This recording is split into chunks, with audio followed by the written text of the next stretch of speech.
Sa iban pa nga balita, Iloilo City may yara sa 22 ka choke points ng trapiko ukon mga dalanon nga masami nagagutok ang mga salakyan.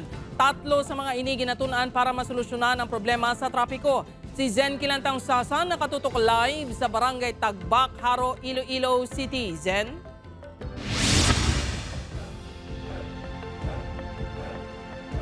Jert, ginatunan na sang Iloilo City Government kung paano masolusyonan ang problema sa trapiko, ilabi na sa tion sang rush hour.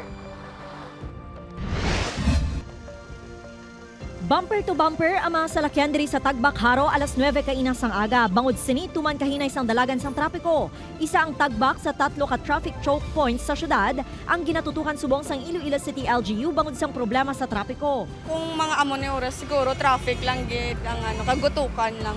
Ang pila ka tagdumalahan sang establishmento sa lugar ginatudlo rason sang paggutok sang salakyan sa dalan, amo ang pagpondo sa mga modernized PUJ para magpasakay kag magpanaog sa mga pasahero sa hindi designated area. Amo na sila dang baso daw.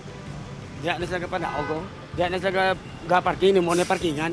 Nagpahamtang na sang separator sa tunga sang dalan ng Iloilo City TTMO agud malikawan ang pag-U-turn sa mga salakyan nga nagadugang pa sa pagpugok sang trapiko. 22 ka mga lugar sa Iloilo City ang na-identify sang Iloilo City TTMO nga mga choke points sa trapiko. Apang ginatutukan nila subong ang Tagbak sa Haro, ang sa atubang sang isa ka mall sa Bonifacio Drive kag ang Molo Plaza. Ginaplastran na sang syudad ang traffic experimentation scheme sa 3 ka choke points. We have several recommendations insofar sa traffic scheme wherein nga dapat mapahimuan gid ini sang regulation ordinance sa experimentation, and then once nga maging effective it will become now a regulation ordinance as the new traffic scheme. Amat-amaton man ang iban nga lugar sa tion nga matapos maplastar ang traffic scheme sa 3 ka choke points. Magadugang man sang traffic signs, pareho sang no parking, loading and unloading signages. Ipadayon man ang clearing operation agud makuha ang mga obstruction sa dalan, lakip na ang on-road parking. Mayara nga 391 ka traffic personnel ang syudad nga nagadeleher sa mga salakyan,